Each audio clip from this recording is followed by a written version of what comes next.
नमस्कार दोस्त, स्वागत है आपका यूट्यूब चैनल RRGK में। मैं हूं अजीत सिंह। देखिए, पिछला क्लास अभी हम लोग का चल रहा था का मगध का उत्कर्ष। और मगध का उत्कर्ष हम लोग 3 शासक पढ़ लिए थे। कौन? हर्यक वंश, शिशुनाग वंश और नंद वंश।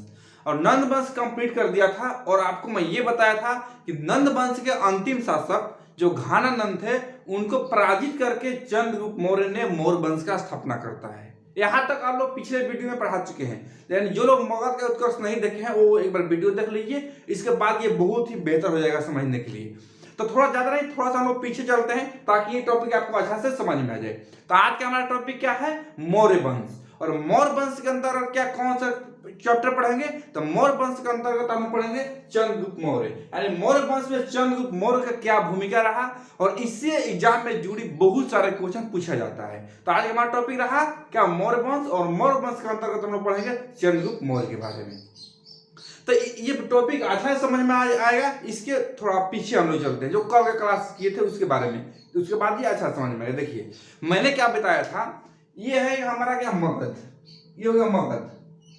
यहाँ मगध पड़ता है। मगध कहाँ? बिहार में पड़ता है। बिहार के करंट लोकेशन पटना की बात करते हैं। तो यहाँ पे ये पड़ता है मगध, और यहाँ मगध, ये है मगध। मगध मैंने क्या बताया कि मगध पे नंद वंश का शासन चल रहा था। और नंद वंश का अंतिम शासक था जो घानानंद थे। वो घानानंद को चंद्रगुप्त मौर्य ने पराजित करके, हरा करके यहाँ मौर्य वंश का स्थापना करता है। क्या? मौर्य वंश का। मौर्य वंश यहां तक आपको समझा दिए थे, नहीं तो फिर समझ लीजिए। यानी कि मगध का उत्कर्ष में यहां पर सबसे पहले आया हर्यक वंश, फिर शिशुनाग वंश, उसके बाद फिर नंद वंश। और नंद वंश का अंतिम शासक घानानंद को पराजित करके चंद्रगुप्त मौर्य ने मौर्य वंश की स्थापना करता है। तो अब हम पढ़ेंगे मौर्य वंश। और इधर क्या हो रहा था कि मैंने बताया था कि देखिए, हमारा भारत था 16 महाजनपद में बढ़ गया था। यानी कि भारत 16 टुकड़े हो चुके थे। और 16 टुकड़े में सबसे जो शक्तिशाली जो था महाजनपद होता मगध था, उसके बारे में पढ़ चुके थे। और इधर से सिकंदर ने आक्रमण करता है। यानी यूनान क्षेत्र अफगानिस्तान से होते हैं, इधर भारत पर सिकंदर आक्रमण करता है। जो कि आक्रमण करता है उसको भी चंद्रगुप्त मौर्य और चाणक्य ने दोनों को मिल करके और सिकंदर को यहां से वापस भेज देता है। लोग वापस भेज देता है। और सिकंदर का जो सेनापति था सिल्यूकस निकेटर, उसको सिकंदर ने अपना पूरा जीता हुआ क्षेत्र सिल्यूकस निकेटर को सौंप देता है। क्लियर हो गया? यानी कि यहाँ पर चंद्रगुप्त मौर्य स्थापना करता है, उसी टाइम सिकंदर का आक्रमण होता है, जो कि पिछला क्लास में मैं बता चुका हूं। सिकंदर को यहां से हरा करके सिकंदर को वापस भेज देता है। और अपना जितना जीता हुआ क्षेत्र था इधर का, वो सिकंदर ने अपने सेनापति सिल्यूकस निकेटर को उसको सौंप करके वापस चले जाता है। यहां तक समझ में आएगा। अब हम लोग चलते हैं मौर्य वंश की तरफ। दोस्त, तो सबसे पहले बात करते हैं कि मौर्य वंश की जानकारी का स्रोत, यानी कहां से मौर्य वंश के बारे में जानकारी कहां से मिलता है, ये बात करते हैं। तो सबसे पहले बात है जानकारी का स्रोत। देखिए, मौर्य वंश का जानकारी का स्रोत, जानकारी का स्रोत, यानी मौर्य वंश के बारे में जानकारी कहां से मिलता है? तो सबसे पहले आता है विष्णु पुराण। क्या? विष्णु पुराण। मौर्य वंश के बारे में जानकारी विष्णु पुराण से मिलता है। इसके बाद हम बात करते हैं, पुस्तक है इंडिका।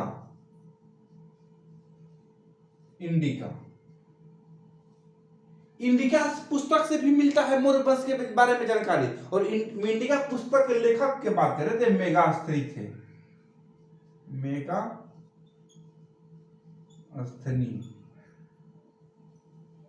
यानी मौर्य वंश की इंडिका पुस्तक से भी मिलता है, जो किसके द्वारा लिखा गया है? मेगास्थनीज के द्वारा। आगे हम बात करें तो मुद्रा राक्षस से पुस्तक है। मुद्रा राक्षस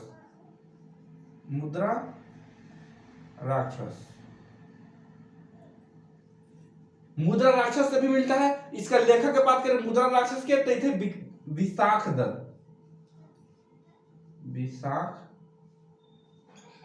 दत्त। और सबसे महत्वपूर्ण हम बात करें तो मिलता है अर्थशास्त्र से। अर्थशास्त्र से भी इसका जानकारी मिलता है, जो सबसे इंपॉर्टेंट है। और ये किसके द्वारा लिखा गया था? चाणक्य के द्वारा। चाणक्य के द्वारा लिखी पुस्तक अर्थशास्त्र से भी मौर्य वंश के जानकारी का स्रोत मिलता है। आगे हम बात करें तो इसकी जो जानकारी है इस शिलालेखों से भी मिलता है। क्या? शिलालेख। शिलालेख मौर्य वंश की जानकारी का स्रोत कहां से मिलता है? शिलालेख से भी मिलता है। कैसा शिलालेख? तो जो अशोक द्वारा जितना भी शिलालेख का निर्माण कराया गया था उस शिलालेख को पढ़ने से उसके बारे में जानकारी मिलता है। तो शिलालेख कैसा शिलालेख? अशोक का शिलालेख से। शिलालेख अशोक के शिलालेख से भी इसकी जानकारी मिलता है। आगे हम बात करें तो शिलालेख के बाद इसे ग्रंथ, बौद्ध ग्रंथ से भी इसकी जानकारी मिलती है। बौद्ध ग्रंथ से भी, बौद्ध ग्रंथ से भी मौर्य काल के बारे में जानकारी मिलती है। तो ये बहुत ही इंपॉर्टेंट है, इसको एक बार आप लोग नोट कर लीजिएगा। कोई पूछ, यहां से देखिए 3-4 क्वेश्चन निकल के आते हैं। कैसे समझा रहा हूं, देखिए पूछिएगा कि मौर्य काल की जो जानकारी का स्रोत कहां से मिलता है। एक आपको विष्णु पुराण से मिलता है, फिर इंडिका पुस्तक से, इंडिका का ये पुस्तक है, इंडिका पुस्तक से भी मिलता है, जो आगे पूरी मैं डिटेल में बताऊंगा। ये किसके द्वारा लिखा गया है? ये मेगाश्री द्वारा रचित इंडिका पुस्तक से भी मिलता है। मुद्रा राक्षस एक पुस्तक है, उससे भी मिलता है, जो कि विशाख दत्त द्वारा लिखी गई है। में इसके बाद अर्थशास्त्र से जानकारी मिलता है, जो कि अर्थशास्त्र चाणक्य के द्वारा ये पुस्तक लिखी गई है। अर्थशास्त्र, जो कि देखिए नाम है अर्थशास्त्र, देखने में तो अर्थशास्त्र आपको इकोनॉमिक्स जैसा लग रहा है, लेकिन वो इकोनॉमिक्स के बारे में इसमें नहीं किया गया है। ये जो अर्थशास्त्र है ये राजनीतिक पर आधारित है। ये कितनी बार एग्जाम में क्वेश्चन पूछ चुका है कि चाणक्य द्वारा रचित अर्थशास्त्र किस पर आधारित है। आपको दे देगा अर्थशास्त्र मतलब इकोनॉमिक्स, अर्थशास्त्र पर ही, मुद्रा पर भी दे देगा, राजनीतिक पर दे देगा, अन्य देगा। तो ये याद रखिएगा कि चाणक्य द्वारा जो रचित अर्थशास्त्र है ये इकोनॉमिक्स पर नहीं, ये राजनीतिक पर आधारित है। और इस पुस्तक, अर्थ पुस्तक में राजनीतिक से जुड़ी सभी ज्ञान इसमें वर्णन किया गया है। नेक्स्ट है शिलालेख, यानी अशोक का जो, अशोक द्वारा जितने भी शिलालेख का निर्माण करवाया गया था, आगे पूरे बताऊंगा मैं, उसमें भी इसकी जानकारी मिलता है। जो बौद्ध का ग्रंथ है उसमें भी जानकारी मिलता है मौर्य वंश का। दोस्त यहां आप लोगों का समझ में आ गया। अब हम इसको मिटाते हैं। एक बार आप लोग नोट नहीं किए तो नोट कर लीजिए। ये हो गया।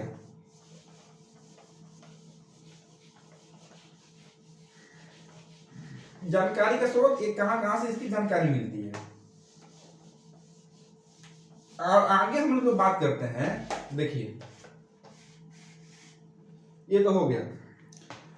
अब देखिए दोस्त हम बात करते हैं, ये है क्या? पाटलिपुत्र स्थान यहाँ पे, और मौर्य वंश का यहाँ पे शासन हो गया।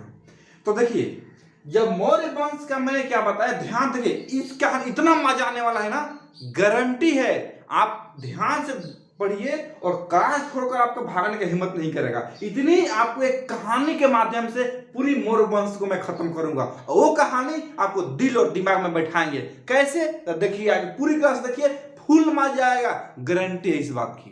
चलिए देखिए क्लास में आगे बढ़ते हैं, कैसे धमाल मचाते हैं। देखिए यहां पे क्या था, मौर्य वंश का स्थापना होती है। कैसे? तो नंद वंश के अंतिम शासक घानानंद को हरा करके, यानी कि इधर से आता है चंद्रगुप्त मौर्य ने, आता है चंद्रगुप्त मौर्य आकर के, और घानानंद के यहाँ पे जो शासन चल रहा था, तो घानानंद को पराजित करके पर करता है। यानी यहाँ पर शासन किसका चल रहा था? घानानंद का।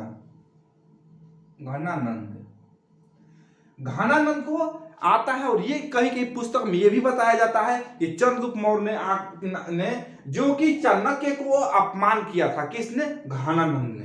तो चाणक्य किसका गुरु थे? तो चंद्रगुप्त मौर्य का। तो चंद्रगुप्त मौर्य के गुरु थे कौन? चाणक्य। तो चाणक्य को घानानंद ने अपमान किया था, उसकी बदला लेने के लिए ये बताया जाता है बहुत सारी पुस्तक में कि चंद्रगुप्त मौर्य ने आता है मगध में, और घानानंद को छाती पर चढ़ करके तलवार से मारकर हत्या करता है। तो घानानंद को पराजित कर दिया। घानानंद की एक पुत्री थी, ये तो हो गया, चला घानानंद को मार दिया कौन? चंद्रगुप्त मौर्य ने, और मौर्य वंश की स्थापना कर दिया। क्लियर? और घानानंद को चंद्रगुप्त मौर्य ने मार दिया, तो घानानंद की एक पुत्री थी, घानानंद की एक पुत्री थी, जिसकी नाम था दुर्धरा। दुर्धरा क्या हुआ दोस्त कि चंद्रगुप्त आकर के मार देता है घनानंद को। उसकी पुत्री होती है दुर्धरा। अब दुर्धरा बहुत रोने लगती है, बहुत टेंशन में, बहुत हताश। चंद्रगुप्त जाता है, मिलता है किससे? दुर्धरा से। कहानी पर एकदम फोकस कीजिएगा, एक कहानी के माध्यम से पूरा टॉपिक कवर करेंगे। दुर्धरा से जा तो दुर्धरा रोने लगती है। किसी का भाई बाप मरेगा तो रोएगा ही रोएगा। ये लड़की करीब 18-19 साल की थी और ये जब घनानंद को मार दिया तो रोने लगी। चंद्रगुप्त मौर्य ने बोला कि क्या हुआ? बोले कि क्या हुआ पूछ रहे हो? मेरे पिताजी को मार दिया, अब मेरे को पूछ रहे हो क्या हुआ? अब मेरे से कौन विवाह शादी करेगा? मैं कहाँ जाऊंगा? किसके पास रहूंगी? मेरा इस दुनिया में कौन है? ऐसे ऐसे करके बोलने लगी, रोने लगी बहुत। देख करके चंद्रगुप्त मौर्य को दया आ गया। यहां पर लिखता हूं चंद्रगुप्त मौर्य वंश का स्थापना कौन करता है? चंद्रगुप्त। चंद्रगुप्त मौर्य। चंद्रगुप्त मौर्य ने मौर्य का स्थापना किया और चंद्रगुप्त से दुर्धरा में ये बातें चल रही थी।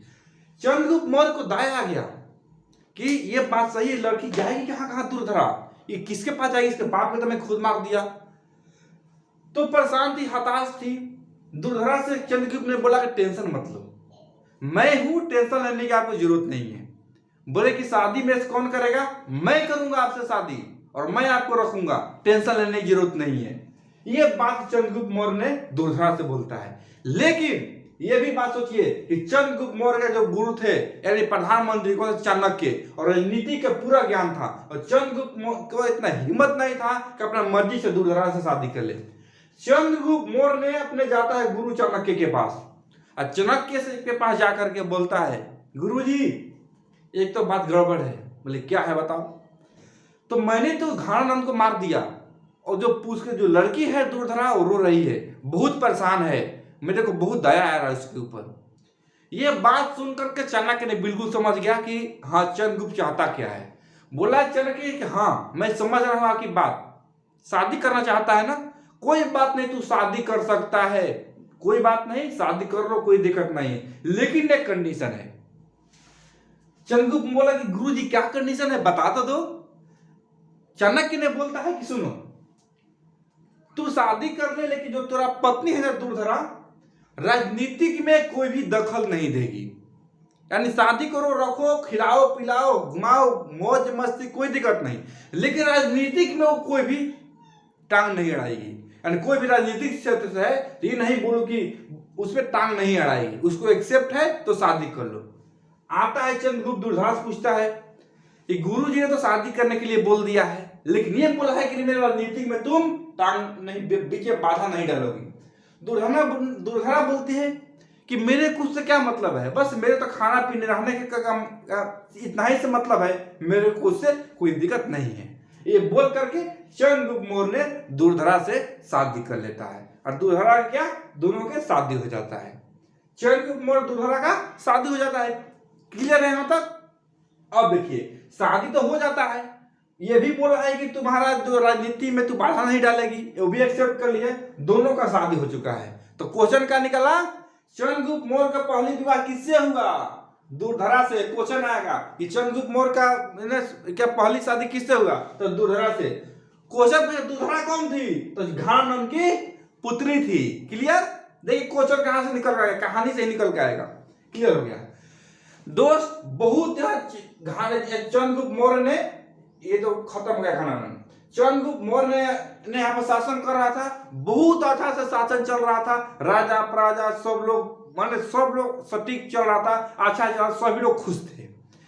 कुछ दिन के बाद क्या हुआ कि चंद्रगुप्त जो चाणक्य थे, चंद्रगुप्त मौर्य के गुरु चाणक्य, चाणक्य यहां लिखता हूं, देखिए चाणक्य कौन थे? चंद्रगुप्त के गुरु। गुरु बोलिए या प्रधानमंत्री बोलिए, सब बात सेम है। अब देखिए चंद्रगुप्त जो चाणक्य ने जो चंद्रगुप्त जो शिक्षा दे रहे थे, राजनीतिक शिक्षा, तो बहुत अलग तरीका से। चाणक्य के माइंड में ये था कि मैं तो शासन का युग चंद्रगुप्त को बना दिया, लेकिन कोई हो सके कि इसको किसी धोखा तरीके से कोई मार दे। इससे बचने के लिए चाणक्य ने चंद्रगुप्त को विष पिलाता था। ये विष यानी थोड़ा थोड़ा दूध में डाल करके विष पिलाता था किसको? चंद्रगुप्त मौर्य को। कौन? चाणक्य पिलाता था। कितना? तो पहले स्टार्टिंग थोड़ा मात्रा बढ़ाते गया ताकि चंद्रगुप्त मौर्य को विष झेलने का भी आदत पड़ जाए। यानी कोई सोचे कि मैं विष जहर देकर के चंद्रगुप्त मौर्य को मैं खाना में जहर देकर मार दूं फिर भी नहीं मर सकता है, क्योंकि विष को इसको सहने की क्षमता है। तो कौन? चाणक्य ने चंद्रगुप्त मौर्य को दूध में यानी कोई भी खाना में इसको थोड़ा थोड़ा विष मिलाकर पिलाता था ताकि कोई भी अदर आदमी सोचे कि विष भी देके अगर इसको मार दूं तो ये नहीं मर पाएगा। ये चाणक्य का पूरा गेम था। अब देखिए क्या हुआ। कुछ दिन बीता गया और दुर्योधन से शादी कर लिया। एक दिन के बाद क्या हुआ अब बता रहा हूं। एक लड़का होता है बिंदुसार। कैसे होता है मैं वो अभी बता रहा हूं। आगे बढ़ता गया। बढ़ने के बाद में क्या हुआ कि एक बार की बात था कि दुर्धरा थी, वो प्रेग्नेंट थी, गर्भवती थी। उसका 8वां महीना चल रहा था। अचानक क्या हुआ कि चंद्रगुप्त मौर्य के लिए दूध आया। यहाँ दूध आया। दूध का आया दूध। 2 गिलास में दूध आता है। एक आता है दुर्धरा के लिए, एक आता है चंद्रगुप्त मौर्य के लिए। ठीक, एक आता है, ये आता है चंद्रगुप्त मौर्य के लिए यहाँ पे, और ये आता है दुर्धरा के लिए। तो चंद्रगुप्त मौर्य के लिए जो गिलास आता था दूध के लिए उसमें क्या विष रहता था, थोड़ा विष, और ये खाली रहता था दुर्धरा वाला गिलास, क्योंकि इसको तो विष पीने का आदत था। तो एक बात के दोस्त घटना ये हुआ कि दूध आया पीने के लिए किसका? चंद्रगुप्त मौर्य और दुर्धरा दोनों के लिए एक ही साथ गिलास आया दूध गिलास पीने के लिए। क्या? दूध पीने के लिए। एक में विष मिला हुआ था चंद्रगुप्त मौर्य के लिए और दुर्धरा के लिए गिलास में कुछ नहीं था, खाली था। उसने क्या किया? दुर्धरा ना किया कि दुर्धरा की ये बात मालूम नहीं था, और दुर्धरा ने गलती से चंद्रगुप्त मौर्य का विष वाला गिलास उठा करके दूध पी ली इसने। कौन? ये दुर्धरा। चंद्रगुप्त मौर्य के वाला जो विष जिसमें मिलाया हुआ था थोड़ा सा, वो गिलास पी ली दुर्धरा ने। इसके बाद पीने के बाद तो भाई जहर था। वो चंद्रगुप्त मौर्य तो आदत था झेलने का, ऐसा तो कुछ पता नहीं था, गलती से दूध पी ली। फिर क्या होता है आगे चल के कि बहुत इसका तबीयत खराब हो जाता है, एकदम हताश हो जाती है। ये बात चंद्रगुप्त मौर्य को जानकारी मिलता है। चंद्रगुप्त आता है, देखता है तो इसको ये मालूम चलता है कि तक गलती से विष ने दूध पी ली है। ये जाता है भाग करके अपना गुरु चंद्रगुप्त मौर्य ने किसके? चाणक्य के पास। बोलता है गुरुजी एक तो गड़बड़ हो गई।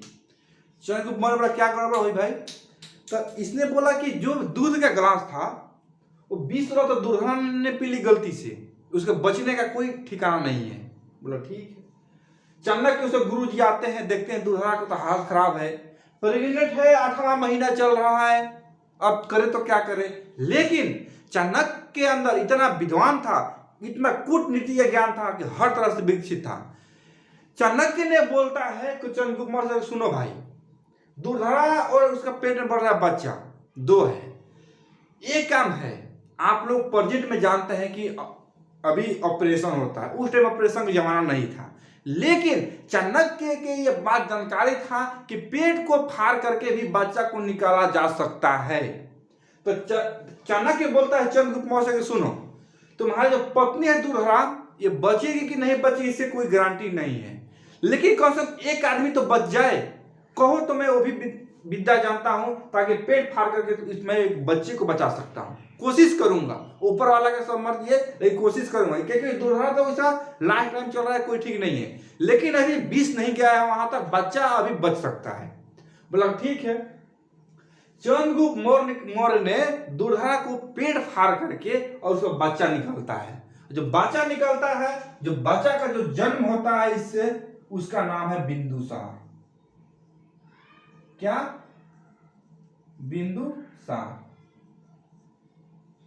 बिंदुसार। जब बच्चा को निकला पेट फाड़ करके तो जो उसमें लड़का जो था उसका शरीर पर थोड़ा बिंदु बिंदु हो गया था। क्यों हुआ था? जो विष था, विष का थोड़ा प्रभाव था, जिसके कारण बच्चा पर बिंदु बिंदु हो गया था, जहां तहां थोड़ा सा दाग जैसा हो गया था, दाग धब्बा जैसा बिंदु बिंदु हो गया था। उसी के कारण उसका नाम बिंदुसार पड़ गया। अब क्वेश्चन देखिए क्या निकलता है। बिंदुसार किसका पुत्र है? दूरधरा से जन्म लिया बिंदुसार। बिंदुसार नाम क्यों पड़ा, तो पता चल गया विष के कारण उसका इफेक्ट शरीर पर बिंदु बिंदु धापा जैसा आ गया था, जिसके कारण से बिंदुसार नाम पड़ गया। किसका लगा था, दूरधरा का, यानी चंद्रगुप्त मौर्य का तो था ही, मतलब जो दूरधरा शादी किया था उससे हुआ था। ये जो बिंदुसार था, भारतीय इतिहास में पहली बच्चा है जो कि पेड़ फाड़कर सिजेरियन द्वारा इसका जन्म हुआ है। क्लियर होगा, यानी भारतीय इतिहास में सब पहला जो बच्चा है बिंदुसार, जिसे पेट फाड़ करके यानी सिजेरियन ऑपरेशन द्वारा इसका जन्म हुआ है। क्लियर, दूरधरा तो मर गई। अब चंद्रगुप्त मौर्य सोचा कि एक तो मेरी एक ही पत्नी थी, वो भी चली गई, चलो कोई बात नहीं, एक बच्चा उसका है। इसके बाद पूरी शासन अच्छा से चल रहा था यहाँ पे चंद्रगुप्त मौर्य ने। चंद्रगुप्त मौर्य ने पूरा साम्राज्य को यहाँ से अच्छा से चला रहा था और बहुत अच्छा से चल भी रहा था। अब देखिए क्या हुआ, बहुत अच्छा से यहाँ शासन चल रहा है, घनानंद चला, यहाँ पे चंद्रगुप्त मौर्य ने अच्छा से अपना मगध को चला रहा है। अब ये कहानी को हम लोग बंद करते हैं, क्योंकि कोई फिल्म स्टार्ट होता है तो एक कहानी बंद करके दूसरी को दिखाता है। यहाँ से जितना भी क्वेश्चन निकलेगा वो आपको बिल्कुल समझ में आएगा और पूरा आएगा, हमको पूरी उम्मीद है कि छूटेगा नहीं। अब ये कहानी को बंद करते हम चलते हैं दूसरी तरफ। इधर दोस्त क्या होता है कि इधर कौन, सिकंदर को तो भगा दिया था और सिकंदर ने पूरा अपना जो क्षेत्र था जीता हुआ सेल्यूकस निकेटर को दे दिया था। किसका, सेल्यूकस निकेटर को।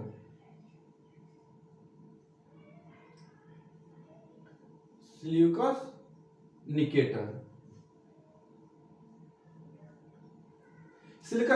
निकेटर को दे करके कौन, सिकंदर चला गया था। अब देखिए क्या होता है, ये पूरा साम्राज्य चल रहा है, सेल्यूकस निकेटर भागा नहीं था, वही साइड में रह करके पूरा अपनी विशाल सेना को बना रहा है और सेना को तैयारी कर रहा है। और सेल्यूकस निकेटर ने ये सुना, इसका ये मतलब कहना था कि जो सपना सिकंदर का था भारत पर विजय का, वो सिकंदर पूरा नहीं कर पाया, वो सपना मैं पूरा करूंगा। यानी सेल्यूकस निकेटर ने सोचा कि जो सिकंदर का जो सपना अधूरा रह गया, उसका सपना मैं पूरा करूंगा। और जब पूरा सेल्यूकस निकेटर में सेना बना करके और वापस इधर भारत पर आक्रमण करता है। एक ये पाकिस्तान क्षेत्र है, आपको ये तो पाकिस्तान क्षेत्र आपको पता है, और यहां से एक नदी बहती है जिसके नाम है सिंधु नदी। कौन है, सिंधु नदी। सिंधु नदी बहती है, आता है सिकंदर उधर से सेना लेकर के अपना, और खबर मिलता है किसको, चंद्रगुप्त मौर्य को, कि सेल्यूकस निकेटर ने आकर के आपसे युद्ध करना चाहता है। ठीक, और सेल्यूकस निकेटर सेना लेकर आता है। ठीक, अब देखिए क्या होता है कि यहाँ पे एक पहाड़ी टाइप का था, ऐसे पहाड़ी टाइप का ऐसे, और यहाँ पे अपना पूरा जो आवास स्थान था पूरा अपना यहाँ पर लगा लिया सेल्यूकस निकेटर।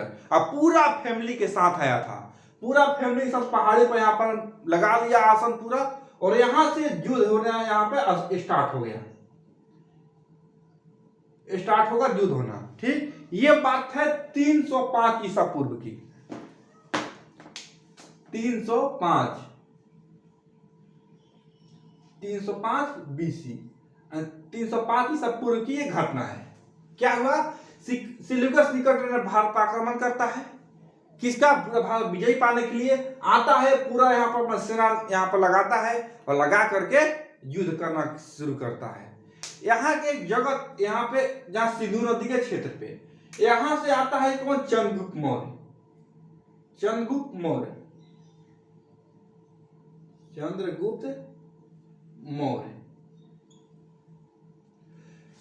आता है, सेल्यूकस निकेटर के बीच में यहाँ पर पूरा आवास अपना लगा दिया है। सेल्यूकस यहाँ पर बैठा है, अब पूरा सेल्यूकस निकेटर के यहाँ सेना युद्ध कर रही है, इधर चंद्रगुप्त आया। अब देखिए क्या हुआ, अब चंद्रगुप्त जब आता है हाथी पर सवार होकर के, और ये जो था सेल्यूकस ईनान का था, और ईनान में हाथी नहीं होता था। जो देखा है सेल्यूकस निकेटर सेना कि इधर हाथी आ रहा है, हाथी तो पता नहीं था कि हाथी होता क्या है, आप कोई चीज को देखे ही नहीं है तो पता कैसे चलेगा ये चीज है तो क्या है, पता नहीं चलेगा आपको। तो वो लोग सोच रहे, सेना सोच रहा है कि वो है क्या, इतना वो लोग सोच रहे ये इतना बड़ा बड़ा मोटा मोटा क्या आ रहा है, उसका आगे ऐसे हाथी की सूंड हिलती है, ऐसे ऐसे हिल रहा है सूंड, देख करके सेना और अलग से ही डर गया इसका। चंद्रगुप्त मौर्य के बीच में युद्ध होता है, सेल्यूकस निकेटर यहाँ से बैठ करके अपना युद्ध का पूरा आयोजन कर रहा है, और सिकंदर यहाँ चंद्रगुप्त मौर्य खुद जाता है, यहाँ पर हाथी से जाता है, आता है हाथी लेकर के, इसके एरिया में मारता है, एक राउंड मार करके पूरा फिर वापस चले आता है। कौन? चंद्रगुप्त मौर्य। आपको मारता है, पता है, हाथी पाता है और वो हाथी देखता नहीं है, और हाथी एक बार जैसे दहाड़ मार देगी ना, पूरा एरिया खत्म हो जाएगा। चंद्रगुप्त मौर्य हाथी से जाता था, एक चक्कर लगा कर पूरा सेना को मार करके आ जाता था, और ऐसे करते करते बहुत 15-20 दिन तक ये युद्ध चला है, रुक रुक करके। और यहां से पूरा जो था यहाँ पे इसका सेल्यूकस निकेटर देख रहा था। अब देखो दोस्त क्या हुआ कि सेल्यूकस निकेटर की एक पुत्री थी, सेल्यूकस निकेटर की एक पुत्री थी, जिसका नाम था हेलेना।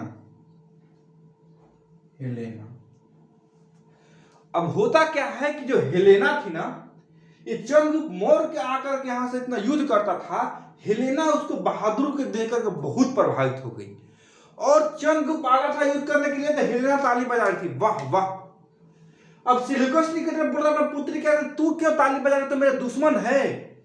हेलेना बोलती है सेल्यूकस निकेटर से कि पिताजी दुश्मन तो है, लेकिन मैं ये देख रहा हूं उसने कितना बहादुर है, बस आता है, एक चक्कर लगाता है, पूरा सैनिक को मार करके चला जाता है। कितना वीर है, कितना बहादुर है, जो कि एकदम रणभूमि में आकर के पूरा युद्ध करता है, जंग करता है। और आप देखो पूरा मम्मी के साथ इधर अपने आप बैठ के पूरा तमाशा देख रहे हो, वो नहीं योद्धा है जो कि भूमि में आकर के लड़ाई करता है, कितना वीर है, और आप यहाँ बैठ के देख रहे हो, अपने सैनिक लड़वा रहे हो। बोले कि वो तो ठीक है, बस दुश्मन है। बोले कि ठीक है भाई, ऐसा होते रहा, ये 15-20 दिन तक ये लड़ाई चला, और हेलेना थी, वो देख करके किसी चंद्रगुप्त मौर्य को देख करके ये पूरा प्रभावित हो गई। और जानते हैं ये इतिहास गवाह है, और इतिहास नहीं, खुद अपने आप में सोचिए कि जिसके आप सपना कैसे देखते हैं, जिसके बारे में जो चीज सोचिएगा ना, वो सपना में आता है। यानी किसके प्रति आप जो सोचिएगा ना, वो आपका दिल में बैठ जाता है। आप खुद अपने आप से सोचो कि किसी लड़की के बारे में आप एक बार सोच के देखो, या किसी लड़का के बारे में एक बार सोच के देखो, और किसी के बारे में सोचोगे ना, उसका स्थान आपके दिल दिमाग में बैठ जाता है। और हेलेना ने सोचने लगी किसी चंद्रगुप्त के बारे में, और इसके दिल और दिमाग में चंद्रगुप्त मौर्य में बैठ गया। यानी क्या हो गया, दोनों में एक आकर्षण हो गया, मतलब इसको आकर्षण हुआ हेलेना को चंद्रगुप्त मौर्य की तरफ, मौर्य के प्रति। अब हेलेना बोलती है किससे, अपने पिता चंद्रगुप्त मौर्य सेल्यूकस निकेटर से बोलते हैं कि पिताजी सुनिए। वो इसके बहादुरी को देख करके हेलेना प्रभावित हो गई थी। बोली किसके, सेल्यूकस निकेटर से कि पिताजी सुनिए, बात यह है कि या तो मैं अपनी जिंदगी में विवाह करूंगी ही नहीं करूंगी, अपने जिंदगी में विवाह नहीं करूंगी, यदि करूंगी तो ये मैं वीर योद्धा चंद्रगुप्त मौर्य से मैं शादी करूंगी, वरना मैं जिंदगी में शादी नहीं करूंगी। अब ये देख करके सेल्यूकस निकेटर ने फंस गया। और वैसे भी सेल्यूकस निकेटर के पास इतना दिन में सेना बहुत मारे गए थे, सेना कम हो गया था, पूरा शक्ति कम हो गई थी, और अपने बैठ के देख रहा था। सेल्यूकस निकेटर ने बोला कि ऑलरेडी मेरा आधा से ज्यादा सेना मारा गया, और भी बचा वो भी मारा जाएगा, इससे अच्छा है कि मैं क्यों अपना रिश्ता का जो था पर इसका मैं मैनेज कर दूं।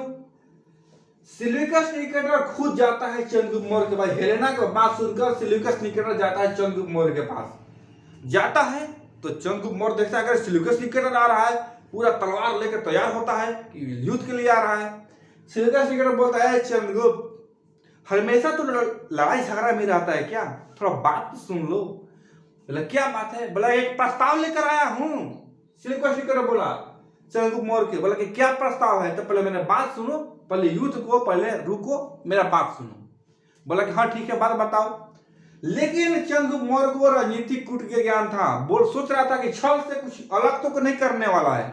बोला कि ठीक है, अपना प्रपोजल बताओ, क्या है तेरा प्रपोजल, क्या है। तो सेल्यूकस निकेटर ने बात को घुमाता है और बोलता है कि देखो चंद्रगुप्त, मैंने तुमको बहादुरी का नाम सुना था, और तुम्हारा बहादुरी का नाम सुना था, और इसीलिए मैं तुमसे लड़ाई करने नहीं आया हूं, तुमको बहादुरी को मैंने देखने आया हूं, और तुम रियल में एक बहादुर हो, वीर हो, योद्धा हो। चंद्रगुप्त मौर्य ने बोला कि ये तो ठीक है, चलो मैं मानता हूं, अब बता मेरा बहादुरी कैसा लगा। बोला कि बहुत अच्छा, आप बहुत रियल बहादुर हो। चंद्रगुप्त मौर्य बोलता है कि ठीक है, तेरा प्रपोजल क्या है ये बताओ।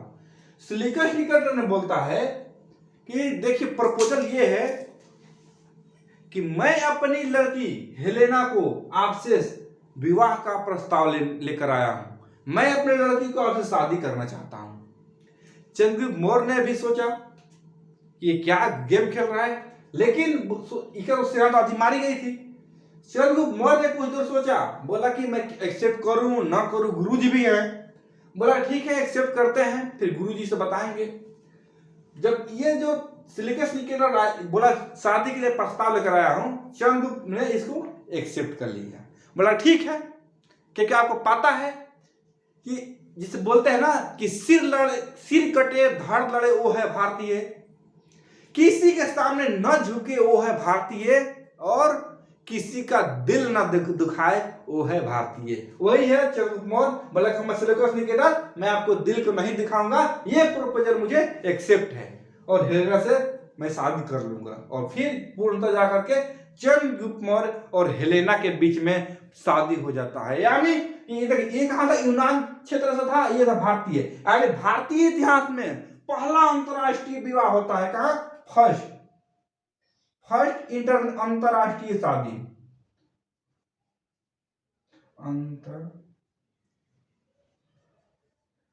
फर्स्ट अंतरराष्ट्रीय विवाह होता है। पहला अंतरराष्ट्रीय विवाह होता है किसका, हेलेना और चंद्रगुप्त मौर्य के बीच पहला अंतरराष्ट्रीय विवाह हो जाता है। अब देखिए विवाह तो हो गया, लेकिन अब आगे घटना क्या क्या घटा ये देखते हैं। जब विवाह हो गया दोनों का बीच में, तो इसके विवाह से संबंधित एक संधि हुआ है। कौन सा संधि हुआ है भाई, तो विवाह में संधि दोस्त ये हुआ कि ये तो था सेल्यूकस निकेटर यूनान के उधर, इधर इसके पास क्या सेना में हाथी था चंद्रगुप्त मौर्य के पास। तो सेल्यूकस निकेटर ने बोलता है कि सुनो शादी तो कर लिया, लेकिन एक डिमांड है मेरा। बोला क्या है बोलो। बोला कि ये जो आपके पास सेना में जो है वो कौन सा मोटा मोटा बड़ा बड़ा जो ऐसे ऐसे हिला वो है क्या वो। चंद्रगुप्त मौर्य ने बोलता उसका नाम है हाथी, वो हाथी है। तो सेल्यूकस निकेटर ने बोला कि ठीक है वो मेरे को हाथी चाहिए। चंद्रगुप्त मौर्य पास हाथी की कमी थी नहीं उस टाइम, जंगल में बहुत सारे हाथी थी। चंद्रगुप्त मौर्य ने हाथी बोला, अपना सैनिकों को आदेश दिया जाओ जंगल से हाथी पकड़ कर लेकर आ जाओ, और 500 हाथी दिया चंद्रगुप्त मौर्य ने। क्या 500 हाथी दिया किसको, सेल्यूकस निकेटर को दे दिया। यानी संधि हुआ दोनों में, विवाह के बाद क्या संधि होता है, संधि में 500 हाथी चंद्रगुप्त मौर्य ने सेल्यूकस निकेटर को देता है। ठीक, इसके बाद सेल्यूकस निकेटर ने अपना जीता हुआ क्षेत्र, सेल्यूकस निकेटर हुआ है अपना जीता हुआ क्षेत्र,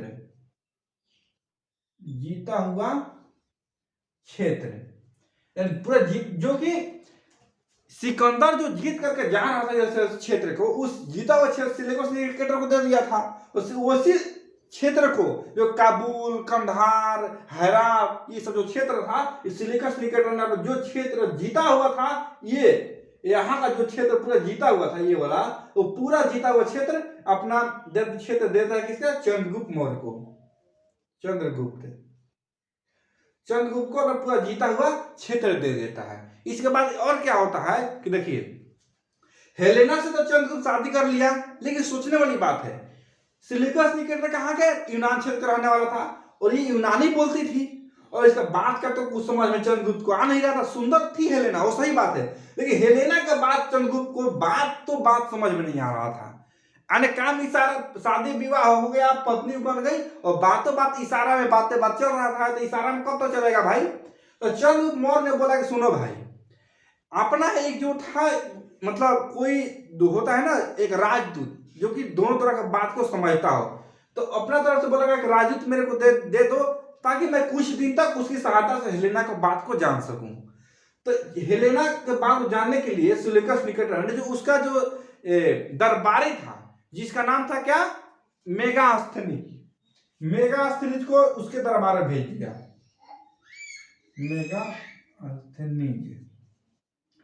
मेगास्थनी कहां चला गया, चंद्रगुप्त के दरबार में,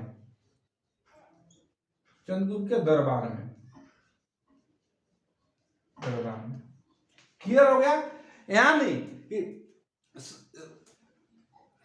समझ में गया? ध्यान से, संधि हुआ, संधि में 500 हाथी चंद्रगुप्त मौर्य को सिलिकस निकेटर को दिया, पहली यही दिया है। इसके बाद सिलिकस निकेटर ने अपना जीता हुआ क्षेत्र चंद्रगुप्त मौर्य को दे दिया।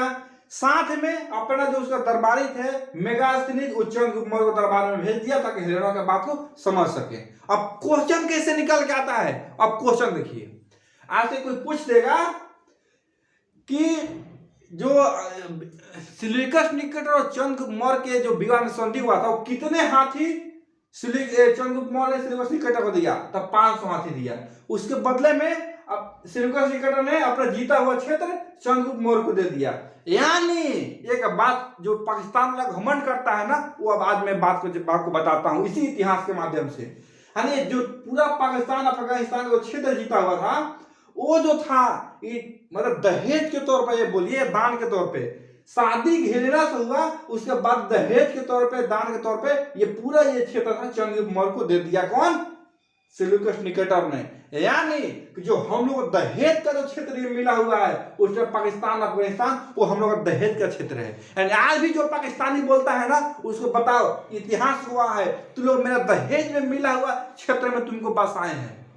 समझ में आ गया? जो पाकिस्तान है वो क्षेत्र हम लोग दहेज में मिला हुआ है, वो दहेज वाला क्षेत्र में लोग रह रहा है। वो लोग इतने औकात नहीं है। देख लीजिए, ये इतिहास हुआ है, मैं नहीं, ये इतिहास बोल रहा है।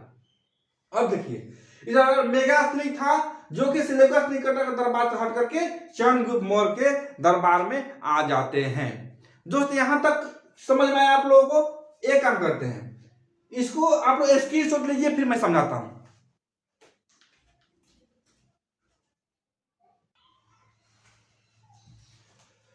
चलिए दोस्त, क्लियर यहां तक? बहुत आपको मजा आया होगा और मजा आएगा। देखिए, इसके बाद देखिए कुछ जो लिखित बातें हैं जो कि एग्जाम में पूछा जाता है, उसको मैं बता रहा हूं आपको। देखिए, कुछ ऐसा ग्रंथ है जिसको चंद्रगुप्त मौर्य को अलग अलग नाम से जाना जाता है। किसको? चंद्रगुप्त मौर्य को। यहां लिखता हूं, चंद्रगुप्त मौर्य को चंद्रगुप्त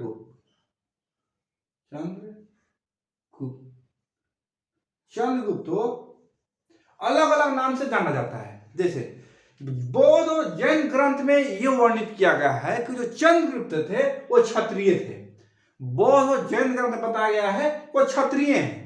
लेकिन इसका तो निर्णय मैं भी नहीं बता सकता हूं, लेकिन पूरी कहानी हम लोग पढ़ लिए। पिछला कहानी में चंद्रगुप्त मौर्य कहां से आया क्लियर नहीं है, क्योंकि अपने मामा के घर आता था और अपने उसको चाणक्य ने वहां से खरीद करके लाया है। वहां किस वंश का था ये पता नहीं है। जो आप लोग विशेष जानकारी चाहते हैं इसके बारे में, तो पिछले वीडियो में देख लीजिएगा, पूरा अच्छा से बताया हूं। जैन और बौद्ध ग्रंथ में चंद्रगुप्त मौर्य को क्षत्रिय कहा गया है, जबकि मुद्रा राक्षस और पुराण में शूद्र कहा गया है। मुद्रा राक्षस, मुद्रा किसा, ये विशाख दत्त द्वारा लिखा गया है मुद्रा राक्षस। मुद्रा राक्षस और पुराण में उसे शूद्र कहा गया है। तो क्वेश्चन आएगा कि बौद्ध ग्रंथ में चंद्रगुप्त मौर्य को क्या बताया गया है? तो क्षत्रिय। बौद्ध और जैन दोनों में, जबकि मुद्रा राक्षस पुराण में शूद्र कहा गया है। अब देखिए, एक यूनानी साहित्य है।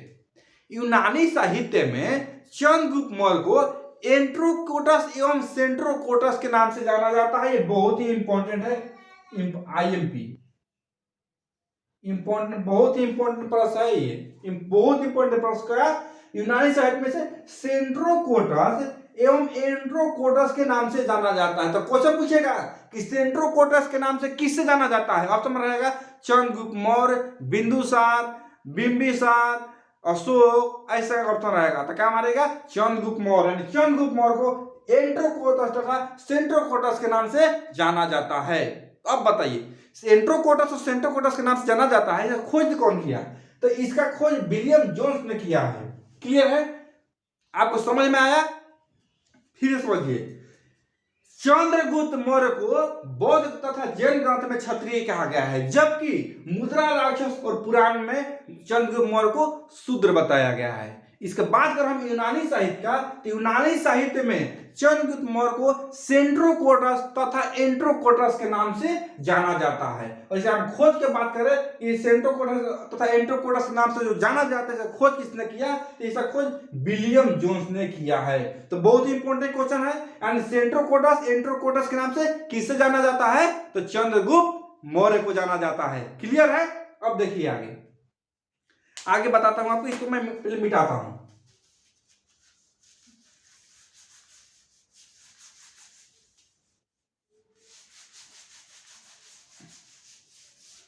देखिए अब हम देखते हैं दोस्त, ये जो शासन चल रहा था बहुत बढ़िया से, कोई दिक्कत नहीं था।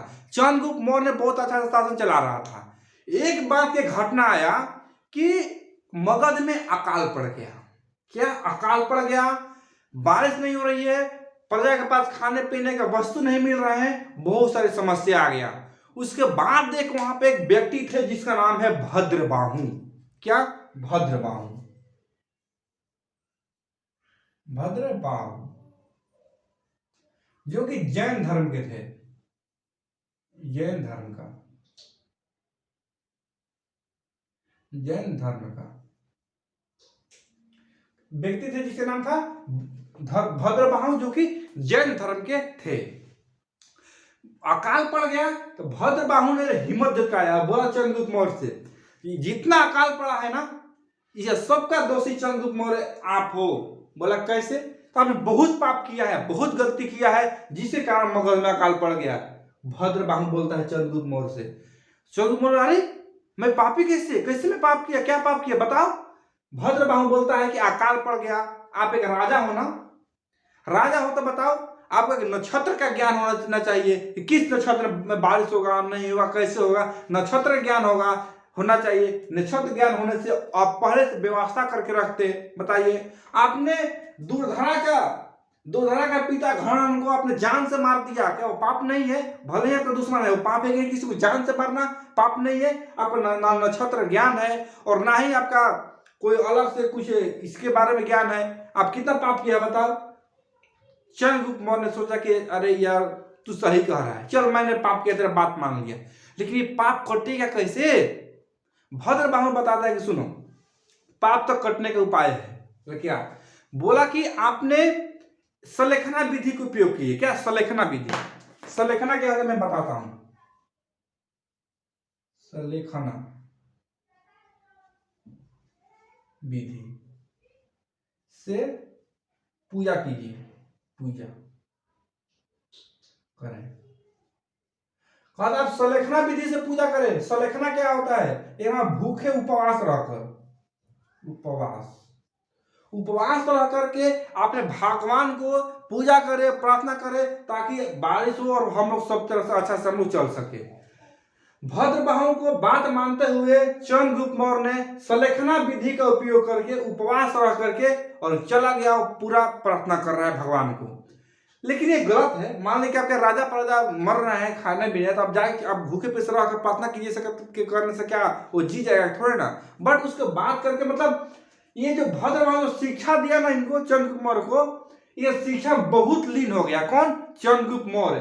भद्रबाहु जो जैन धर्म जो शिक्षा दिया, बताया और समझाया, उसमें बहुत लीन हो गया चंद्रगुप्त मौर्य ने। और चंद्रगुप्त मौर्य ने उपवास रहा, रह करके एक जगह है जिसका नाम है श्रवण बेलगोला, नाम है श्रवण बेलगोला, श्रवण बेलगोला। उपवास कोई भी व्यक्ति दोस्त कितना दिन तक उपवास रह सकता है? कुछ टाइम तक रहेगा। एक जगह है श्रवण बेलगोला, जो कि 298 ईसा पूर्व में, 298 ईसा पूर्व में चंद्रगुप्त मौर्य को मृत्यु हो जाता है, मृत्यु हो जाता है। भूखे उपवास रहकर प्रार्थना कर रहा था, जिसके कारण श्रवण बेलगोला में 298 ईसा पूर्व, क्या 298 ईसा पूर्व चंद्रगुप्त मौर्य को मृत्यु हो जाता है। कैसे? तो चंद्रगुप्त मौर्य ने भूखे उपवास रह करके अपने प्राण को त्याग देता है। चंद्रगुप्त किस धर्म को मानता था? चंद्रगुप्त जैन धर्म को मानता था, जैन धर्म को मानते थे। क्लियर हो गया? यानी कि भद्रबाहु से जो जैन धर्म में शिक्षा लिया चंद्रगुप्त मौर्य ने, उसे इतना लीन हो गया कि भगवान को भूखे रह करके प्रार्थना किया, उपवास रह करके, जिसके कारण 298 ईसा पूर्व में श्रवण बेलगोला में चंद्रगुप्त मौर्य को मृत्यु हो जाती है। क्लियर हो गया? तो क्या आपने समझे कि चंद्रगुप्त मौर्य ने भद्रबाहु से जैन धर्म की शिक्षा लिया और उससे उतना लीन हो गया कि उपवास रखा, उपवास रह करके, और चंद्रगुप्त मौर्य ने 298 ईसा पूर्व में मृत्यु हो जाती है चंद्रगुप्त मौर्य करके। कैसे मृत्यु होता है? तो उपवास रह करके, सलेखना विधि से उपवास रह करके चंद्रगुप्त मौर्य को 298 ईसा पूर्व में मृत्यु हो जाती है। चंद्रगुप्त क्वेश्चन पूछा, चंद्रगुप्त किसको मानते थे? तो चंद्रगुप्त जैन धर्म को मानते थे। अब दोस्त देखिए, चंद्रगुप्त मौर्य को 298 ईसा पूर्व में मृत्यु हो जाती है। उसके बाद उसका शासक कौन बनता है? तो उसका लड़का बनता है बिंदुसार, जो कि किससे जन्म हुआ था? जो कि दूधरा का पेट से इसका जन्म हुआ था। तो बिंदुसार नेक्स्ट शासक आता है इसका। तो हम लोग आज मौर्य वंश से चंद्रगुप्त मौर्य के बारे में जितना भी क्वेश्चन पूछा जाता है एग्जाम में, उसको हम लोग कवर कर लिए हैं। और नेक्स्ट हम लोग क्लास पर करेंगे कौन? बिंदुसार, यानी बिंदुसार के बारे में नेक्स्ट क्लास हम लोग करेंगे। और आज जितना मजा आया कहानी में ना, कल इससे ज्यादा मजा आएगा। कैसे? तो क्लास देखना मत भूलिएगा दोस्त। मेरे को नहीं लगता है किसी को समझ में नहीं आया होगा, बिल्कुल आप लोगों को समझ में आया होगा। और ये वीडियो आप लोगों को अच्छा लगा तो कहने की जरूरत है नहीं, चैनल को सब्सक्राइब कीजिए और लोग दोस्तों में शेयर कीजिए ताकि सभी लोग पढ़ें, और लाइक कमेंट कीजिए। और इस टॉपिक से जितना भी आपको डाउट हो ना, डाउट को आप कमेंट में लिखिए, बिल्कुल ही उस कमेंट का रिप्लाई दिया जाएगा। दोस्त चलते हैं, तब मिलते हैं हम लोग अगली वीडियो में। तब तक जय हिंद।